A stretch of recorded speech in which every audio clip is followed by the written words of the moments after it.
Okay, hello. I'm here with my notes on chapter 21 of House of Leaves. Yes, we are nearing the end of the chapters here of the core story, and we'll eventually be moving on to all the appendices in a couple weeks. Let's jump into chapter 21. Starting as always with the epigraph. Here, as always, we have a quote here from Thomas F. Hornbean. That's what I'm going with. Hornbean tried to climb Mount Everest with a guy named Unsold. That's how I'm going to pronounce his name too. Hornbean and Unsold tried to climb Mount Everest via the difficult West Ridge. They tried. Unsold lost his toes to frostbite, and we know how important toes are to House of Leaves, right? Another quote from Hornbean that I thought was interesting is this quote: "The night was overwhelming, empty. The black silhouette of the Lotz mountain was lurking there, half to see, half to assume, and below us. In general, there was nothing. We hung in a timeless gap, pained by an intensive cold air, and had the idea not to be able to do anything but to shiver and to wait for the sun rising." And I think that quote is interesting in comparison to the previous chapter where we have Navidson in the dark until he can see the light. Okay. And this is mostly Johnny's perspective here. We get a reference to Gdansk. And Gdansk is a city in Poland. It became part of the Free City of Danzig after World War II under Polish control despite a majority German population. It has a large population of Jewish immigrants to USA and Canada, so I thought perhaps Mark Zdanowski's dad might have immigrated from here, being a Polish Jew. You know, maybe he was from Gdansk, and that's why he has such vitriol towards Gdansk man. Theories. Just theories, you know. You get a reference here to, right outside of Union on Sunset. Union was a club in the early 90s in LA on Sunset Boulevard.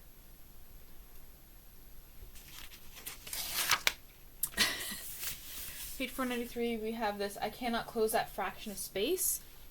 And that could possibly be a reference to page 356. Here we get this reference to Achilles and the tortoise, which is a paradox about how if Achilles and the tortoise are starting a race, and the tortoise starts first, Achilles always has to first catch up to the tortoise in order to beat him.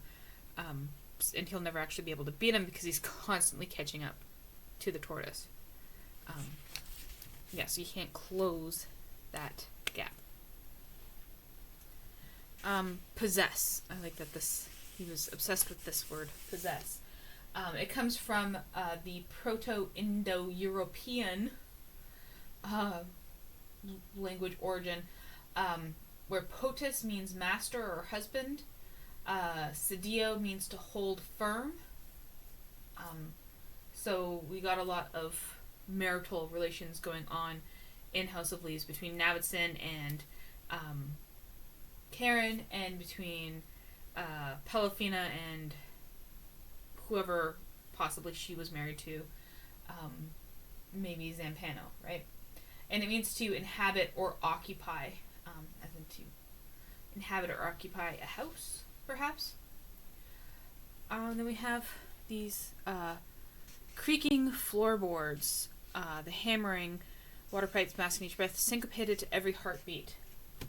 And that kind of reminded me of the Telltale Heart story by Edgar Allan Poe, and we know Edgar Allan Poe is featured throughout House of Leaves. Okay, page 494 now. We have down here, Nein sprechen Sie Deutsch, sorry, so wir jetzt kein Haus hat, but sich keins mehr. I butchered that Anyways, that's from a poem by Rilke here, Autumn Day, and this is the last stanza. If you have no house now, you will never build one. If you are alone now, you will always live alone. Reading late in the fading light, writing letters with no end, wandering dark alleys, restless and uneasy, a leaf on the wind. I thought that was very significant to the whole house of leaves. Yeah. These are just my notes, as I always say. These are not actual full theories. These are just things that I thought were interesting and could potentially be evolved into further theories. So I'm not theorizing too much. Of course, there's always a little theorizing because I'm looking for evidence, but, not everything's fully fledged out. And some things are just interesting. Then we have this phrase that starts down here, I walk in total darkness. And we're going to switch to page 150, more at the beginning here. And we also get this phrase from a Johnny, walker in darkness.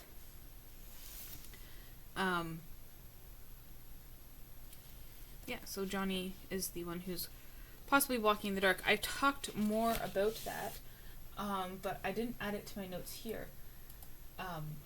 Because at one point, Navidson's son Chad also talks about someone walking in the dark. Could that possibly be Johnny?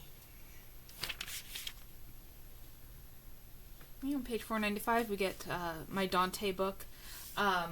Could be a reference to Dante's Inferno and the idea of hell and such, right? But it could also be a reference to Pelafina's font type. Pelafina's font is Dante font. So we have a notebook full of her letters. Could that possibly be what the Dante book is? I thought celerity was an interesting word. This means swiftness of movement. Okay. Page 496. We get this phrase here, some wicked family tree in allegiance with Mars.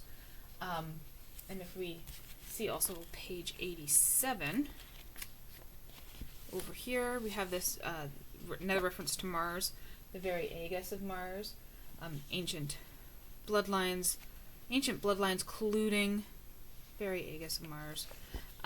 So could that possibly, just some links there. Up here we get this reference to tear out his liver and then I was going to eat it. I gorge myself on his blood, blah, blah, blah, blah, all of it, all over again. So could this he's referring to Gdansk, this is what he wants to do to him. But it's a reference to, like, Prometheus getting his liver eaten out, and Johnny kind of as the eagle, the symbol of Zeus. So in Greek belief, the liver was the seat of human emotions. And Prometheus, I'm assuming you know the story of Prometheus, so I'm not going to go into it. But some more details that are not as well known is that he was tied to a mountain, and the mountain is thought to be either Mount... Wow, I totally messed those both up. Mount Elbrus or Mount Kazbek in the Caucasus Mountains, sorry. And Mount Kazbek is actually the location of Prometheus' imprisonment later. Oh, okay.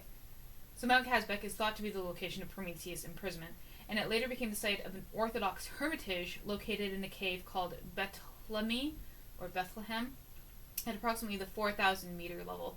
There's a lot of references also to, Jesus and Virgin Mary, so that's why I thought Bethlehem was a significant word to highlight there. According to legends, this cave housed many sacred relics, including Abraham's tent and the manger of the infant Jesus.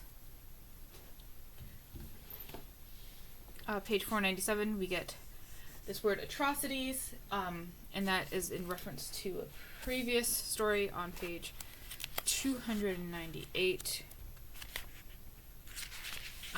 where we get the story of the ship sinking that was called the Atrocity. It is also referenced on page 545 in some of Zampano's notes, an atrocity sinking to the waters of darkness over here. So the links between Johnny and Zampano, they're interesting. Page 498, we have here a stack of, well, this note's for page 499, so let's put it on page 499. So I just found a stack of Polaroids, and if we look at page 572, we can see those Polaroids here of this possible house. Are these the Ash Tree Lane house? Are these Whalestow? See, this is where it talks about going to possibly Whalestow and taking these pictures. And then there comes the link between whether Whalestow and the Ash Tree Lane house are actually the same places. We are told of Johnny's visit to Whalestow, and both are actually surrounded by 8-foot high fences, both Ash Tree Lane and Whalestow. As we go to page 550, we'll see the first reference to that. Page 550 here. In this note, it says 8-foot fence. And then on page 503,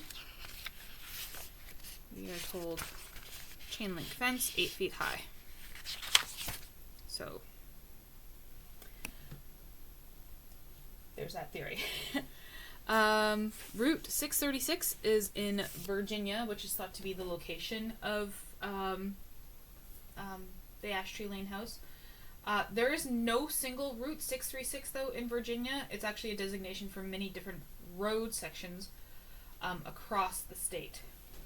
And we have different references to roads. So Conham Wharf, it should be Cobham Wharf in Surry County, Virginia, on the James River. The wharf no longer exists, but I actually found this house on Zillow. And let me go back to page, what page was it? 572. And look at the picture of this house. Right? And then look at this house. And if the things were painted black, they would be very similar. Yeah. So I thought that was interesting. There are no... Well, there's a weird doorway. That possibly be the doorway to the hall. Yeah. Half gutted out house. Kind of creepy. Look at the back. It looks so clean in the front, and in the back you have this weird stuff going on. So I thought that was interesting. And then Alliance to Conham Wharf is an actual intersection in Surry, Virginia, and Alliance Road is part of the State Route 636. So let's open Google Maps. Oh, and we have the road here, Cobham Wharf Road, and this is Alliance Road here. This is the State Route 636. Yeah, that's what it looks like here. Lots of farm land, a few houses. Interesting house there. Yeah. Where the roads intersect here.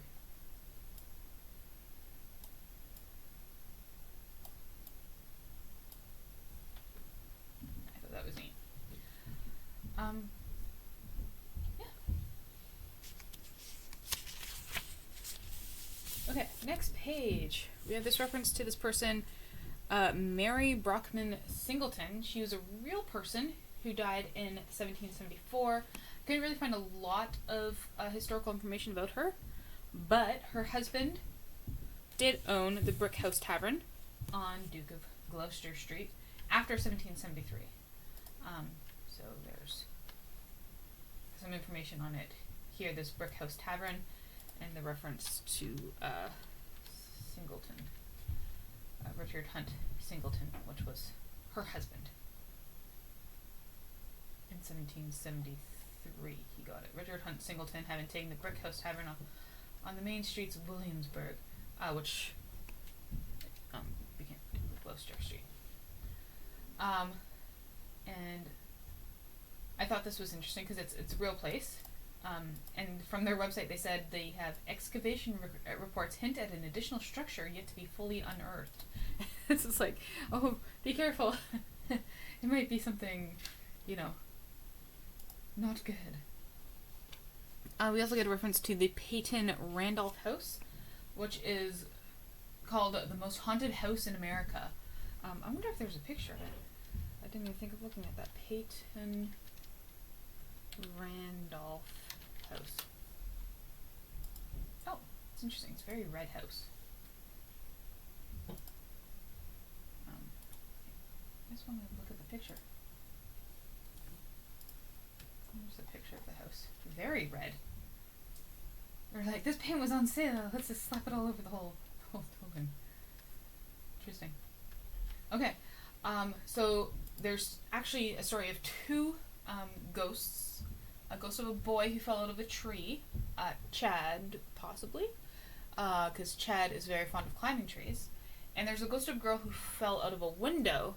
And Daisy was pushed out of the window by Tom to save her. She didn't die. She survived. But on page 552, we get an author's note. 552. We get an author's note here. Okay, I don't remember which note it is. Up here. About killing both children. So, I thought that was interesting. Okay, on page 501, we get a reference to William and Mary, which is the second oldest college in the USA.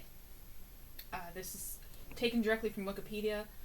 So, the Sir Christopher Wren Building is the oldest college building in the United States and a National Historic Landmark. The building, colloquially referred to as the Wren Building, was named upon its renovation in 1931 to honor the English architect Sir Christopher Wren. The basis for the 1930s name is a 1724 history in which mathematics professor Hugh Jones stated the 1699 design was first modeled by Sir Christopher Wren and then was adapted by the gentleman there in Virginia. Little is known about how it looked since it burned within a few years of its completion. Today's Wren's building is based on the design of its 1716 replacement. So this was interesting that we have this building that was destroyed and then recreated on kind of like this flimsy basis, and then we have this story that was destroyed and then recreated multiple times on also a flimsy basis. Again, we get the references to purple, and again, Johnny has a panic attack. Purple, I hyperventilate.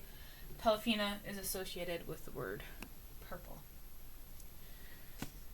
This was interesting. Disputanta is a name of a town, which is named after a married couple could not agree on the name for the town. So they had a dispute about it. And they named the other places that they were naming after characters from Ivanhoe by Sir Walter Scott. So Disputanta, we had another reference to married couples not getting along. Five Forks is in Virginia, and there's a place called Burnt Quarter, which is a historic plantation house. And I believe I have a picture here, and it also looks like the house found on page 572. I guess they're very similar house styles in Virginia there. We have the soft clicking of Billy Reston's wheels. How does Johnny know what they sound like? Was my question. If he's never actually seen the Navison record, as he says. Interesting question. We have a reference to Thornton Hall right here. I didn't highlight that one for some reason. Thornton Hall. It should actually be Thornton Hall, which is School of Engineering and Applied Sciences at UVA. Then we have NSBE, which is the National Society of Black Engineers. And then we get a reference to this person, Roger Shattuck, who's a real person. He was a cargo pilot in the Pacific Theater during the Second World War, and then he became a literary scholar. He actually became well known for his 1994 speech called 19 Theses on Literature, delivered to the Association of Literary Scholars and Critics. In it, he argued, everything has been said, but nobody listens. Therefore, it has to be said all over again, only better. In order to say it better, we have to know how it was said before. So I thought this idea of retelling stories, as happens in House of Leaves, was interesting. He's also friends with Jack Derrida, who's referenced a lot in House of Leaves. Okay, page 502. We have this Great Fault and Splendidly Wicked People, which is the lecture given by Roger Shattuck. And it's a real lecture. It can be found in his book called Evil After Postmodernism. And there's one of the quotes is, "Evil is easy, its forms are infinite, good is almost unique." So that was an interesting quote. And from the introduction to the book, I found this quote that says, "In narrating evil, great faults, and splendidly wicked people, Roger Shattuck cautions us about the dangers of narratives of evil, arguing that they sometimes translate evil into something that commands our fascination and admiration rather than condemnation. The postmodern translation of evil into the more positive term transgression signals, he suggests, a dangerous fascination with evil. He draws on the narrative resources of Diderot, Hawthorne, Baudelaire, Dostoevsky, and Chekhov, as well as the writings of Pascal, Rochefoucauld, Johnson, and Emerson, to caution against applying our intellects to condoning evil. What is the most disturbing about narratives representing evil, according to Shattuck, is the variety of ways in which they lure us into seeing a sort of greatness in evil." That was that kind of summarized what the book was about there. West Range, room 13. This was actually thought to be Edgar Allan Poe's room when he was a student at UVA. Again, lots of references to Edgar Allan Poe. You get Andre Palladio's I Quattro Libre, which is an Italian book on architecture, also referenced previously on page 120. Andrea Palladio's The Four Books of Architecture. And from the Wikipedia, we had a reference. Virginia was home to a lot of founding fathers and Thomas Jefferson. So from Wikipedia, I pulled this quote: "Thomas Jefferson, President of the United States of America, one of Palladio's most fervent admirers, once referred to this text as the Bible of architecture." Jefferson actually owned 5 different editions of the text. We have Shenandoah and Luray Caverns, which are touristy type caverns. Anyone can go there and visit them. Luray Caverns actually has a section called the Skeleton's Gorge, where bone fragments and a skeleton of a girl was found. She was approximately 500 years old. It wasn't a recent murder. But yeah, that was interesting. We have here another Holy Other, and you can see I wrote an M there. Holy Mother, because O's capitalized. We have this idea of if there's 2 Holy Mothers, there's Lilith or Eve as the first mothers. So Lilith as the mother of monsters, and we get a reference possibly to Lilith with the other Johnny. And then Eve as the mother of man. And it could also possibly be a reference to the Holy Virgin Mother Mary, and on page 611, one of Pelifina's letters,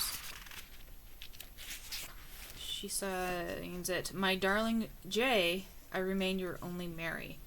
So Jay, probably referring to Johnny, but could also possibly be Jesus. And this, again, question of who is Johnny's father. Okay. Page 503, we get May 4th, 1998. And then he references 9 years.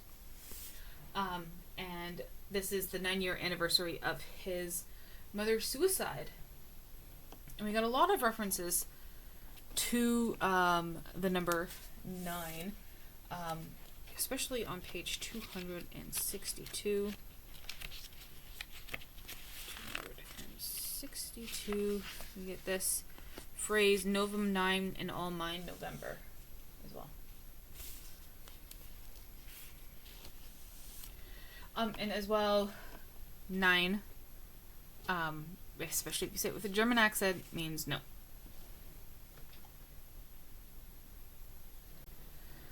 Here we have, "Whatever the fuck will be fucking be saying Mama D-Day, bright as an A-bomb." This is a reference to "Que Sera Sera," sung by Doris Day. D-Day was June 6, 1944, the day of the Normandy landing in World War II, and the A-bomb was also used in World War II. And then down here, we get this reference to the chain link fence, 8 feet high. As I referenced before, Ash Tree Lane also has that 8 foot high fence. Nothing to say about page 504, apparently, but on page 505 we have this quote here. "Right where I'd been sitting, age 4, at my mother's feet, my arms flinging up instinctually, maybe even joyfully, prepared to catch the sun, catch the rain." This is possibly a reference to when Pelopina spilled oil on Johnny at the age of 4. We see that referenced in a Pelopina letter on page 627. "I never meant to burn you.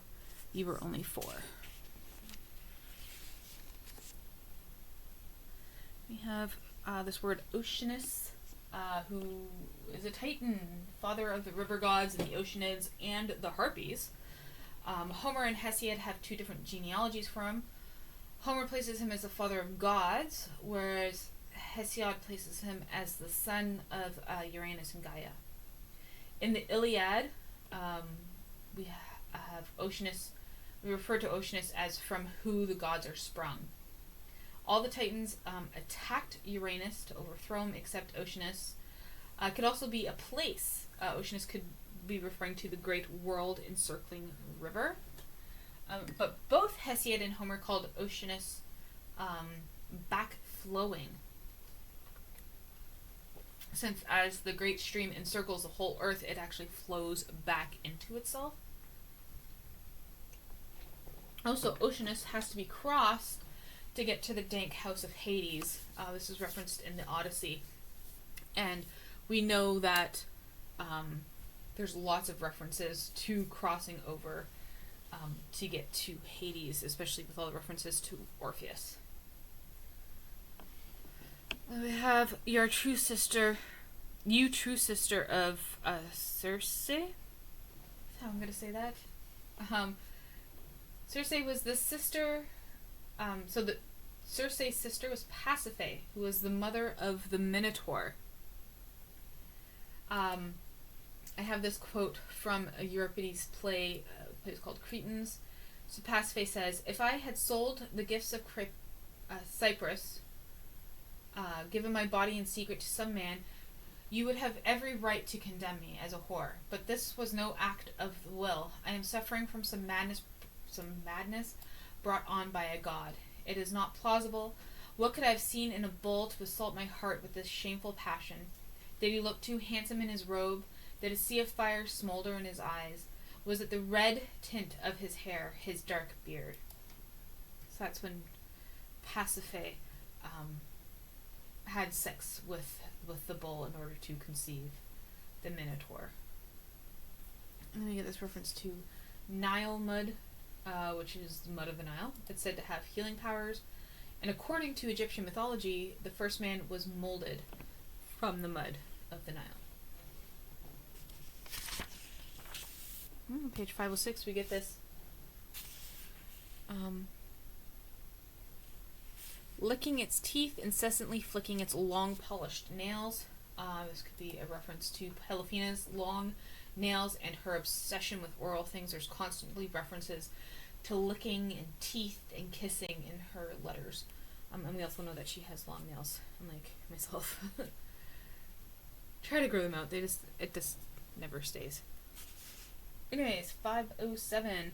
Staying with an old friend.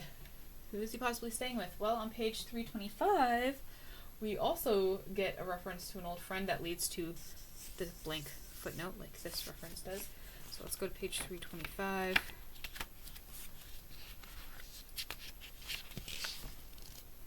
This old friend, Trenton. Let me get the 277, the blank lines again. So it's possibly Trenton that he is staying with. I'm actually going to write that here. Trenton, page 325. Okay, let me get this reference to Doe Bay Village Resort on Orcas Islands. It's a real place in Washington. Encircled by Douglas fir, which is not actually a fir tree. It's also called the Douglas pine, the Douglas spruce, but it's also not a pine tree or a spruce tree. So like it's kind of like an indication that there's lies, things being called what they aren't. We have the story of Dr. Noel, page 518. We get the story. Begins with the birth of the baby. Yeah. We have this recently discovered drug, one bright yellow tablet, and they actually work in mental health, and immediately knew what this was referring to. Well, not knowing, but thinking that it probably referred to quetiapine, also known as Seroquel. It was approved for medical use in 1997, so back when the book was written, it was a recently discovered drug. 1998 is the date here. Right? So it's for the treatment of schizophrenia, bipolar disorder, and major depressive disorder. And he refers to it by a color, which Polyphena also does in her letters. Page 508, we get sleep spindles, which is a real word, which means bursts of brainwave activity that occur during the non-REM sleep. And it's important for memory consolidation. And then K-complexes is also a sleeping term. It's large high-voltage brainwave patterns that occur during non-REM sleep, can be triggered by stimuli, and they play also a role in memory encoding. Page 509, we get this place called Los Gatos, California. And Los Gatos is Spanish for cats, and cats are very prominent in a lot of Mark Zielinski's work, but also in regards to like Zampano and House of Leaves.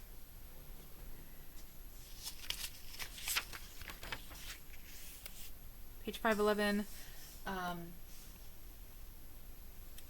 we get a fantasy spelled with a PH, which is actually the power or process of creating especially unrealistic or improbable mental images in response to a psychological need. So it's an actual word, fantasy, with a PH. And then we get another word here, Ikdisiast. I've never heard it pronounced. I've only ever read it, so excuse my pronunciation. It's basically a fancy word for stripper. And it's also used by Polyphena on page 622. 622. And I'm going to try and say it again. It's right there. We get a reference to as the happiest place on earth, which could be a reference to Disneyland. And Thumper is the only Disney character that we have.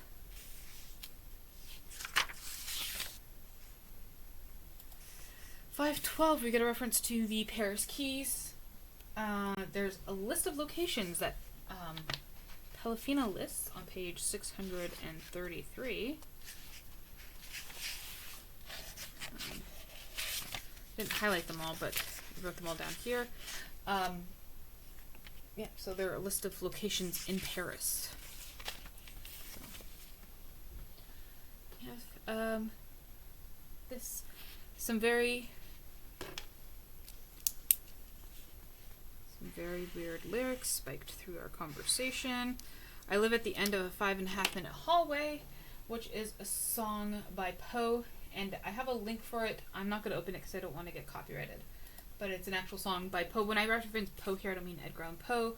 I mean Poe, as in the artist name that Mark C. Danilowski's sister goes by, and the album that she released in conjunction with House of Leaves.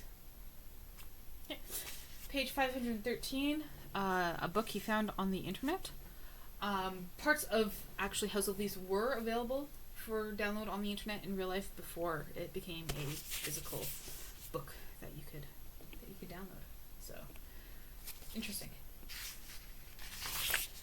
Page 514, we get this encoded appearance of Thamris on page 387, and that happens on page 387.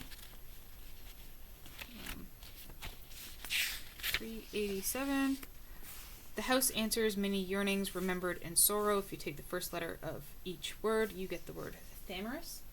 And I believe I talked about him on that page. It was a Greek myth where he challenged the muses to a competition and lost, and therefore he was blinded.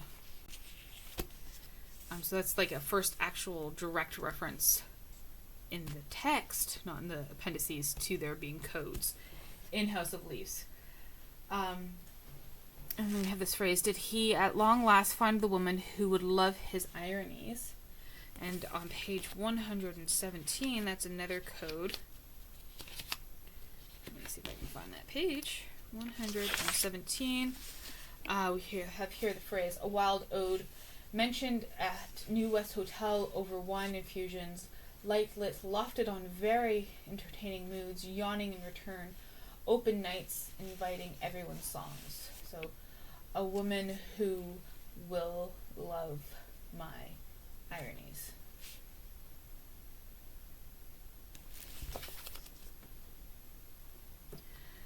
We also get a reference to new buttons, apparently. Oh, right here. Myself up in my brown corduroy new brown corduroy coat with new buttons I'd personally sewn on. So Zampano actually had buttons in his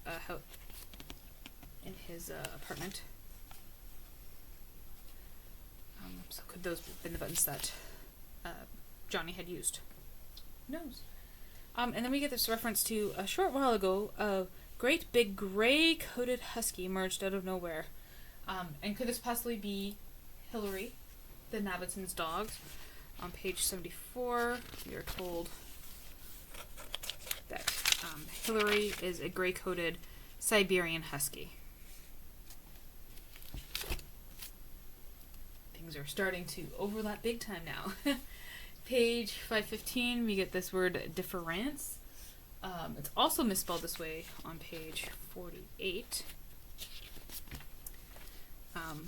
Difference down here. Or is it a misspelling? It could be a deliberate misspelling of difference, pronounced the same way. So it's emphasizing the importance of written form over speech.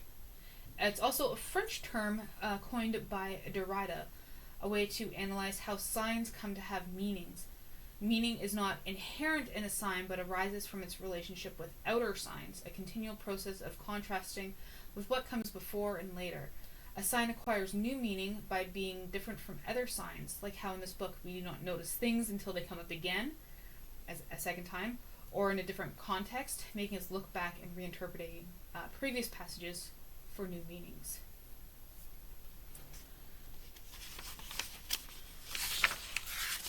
Okay.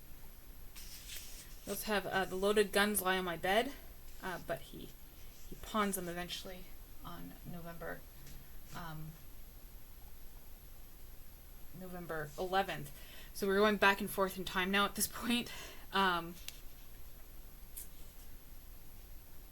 because that he had pawned them. He'd mentioned pawning them on page 511. He says, I pawned the weapons before I left, but that date is after this date. So now we're starting to do some weird time jumping. Yeah. Page 516. You get this reference. Like a child, I gather up the unfinished books in my arms and climb out the window.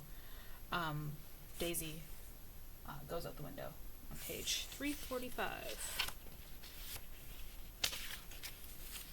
Daisy, I guess he holds Daisy out to Davison despite the window, Daisy out the window.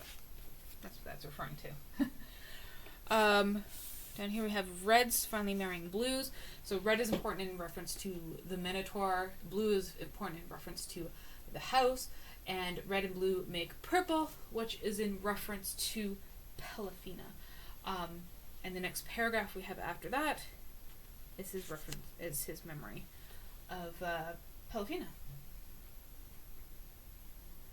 On page 517 here, we get these words: my little Isaac, my little Brahmalam. And little Isaac could possibly be referencing Isaac, who was the son that was going to be sacrificed in the Bible, in the Old Testament, I should say. And Brahmalam, Brahma is Hindu mythology. He's the creator, and he created his children from his mind. So this idea of now is Johnny even real? Or was he created by whoever would consider themselves Brahma? Would it be Pelafina or Zampano? And then we have this reference here about those 5.5 minutes. This is in reference to Pelafina attempting to strangle Johnny, and he went black for 5.5 minutes, and that's also the length of the first hallway.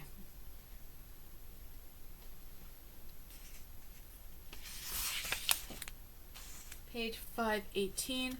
What I'm remembering now is actually in purple font and then scratched out. So I thought this could possibly be Pelafina sneaking into Johnny's text and then trying to erase her evidence. And it's interesting because this comes just before the story of the dead baby, the baby dying. You get this kid's cyanotic. Cyanosis is when tissue turns to a bluish purple hue due to decreased oxygen. So the kid's blue. Page 519, we get this word curled like seashells. We get a lot of references to seashells. That's a hard word to say. Especially on page 400, we get the big references to snails and shells and nautiluses and all that kind of stuff. And especially how nautiluses are perfect. Okay. On page 520, we get this reference to etch a poo air, and what could that possibly mean? Could be the Latin term ecce puer, that's how I'm going to say it, which means look boy in Latin. But it's also a poem by James Joyce about, I'll read the poem, then I'll tell you what it's about. Of the dark past, a child is born with grief, with joy and grief my heart is torn. Calm in his cradle the living lies, may love and mercy unclose his eyes. Young life is breathed on the glass, the world that was not comes to pass. A child is sleeping, an old man gone, O Father forsaken, forgive your son. And it was written for the birth of his grandson and the death of his father. The plea at the end, O Father forsaken, forgive your son, was about his guilt over returning to Ireland as his father was dying. We also know that Mark Z. Danilewski and his father had some bitter feelings between them as his father was also dying. And we also have this phrase, sharing a private language. And I've pointed out throughout House of Leaves, throughout all my notes, all the similar unusual words used, especially between Johnny and Pelafina, but also, and I should include this here, Zampano as well. Some really unusual words. So that is it for my notes on House of Leaves. If you have any thing you would like to add, feel free to do so in the comments down below, and I'll come up with another video next Saturday, hopefully, on chapter 22. And thank you so much for watching.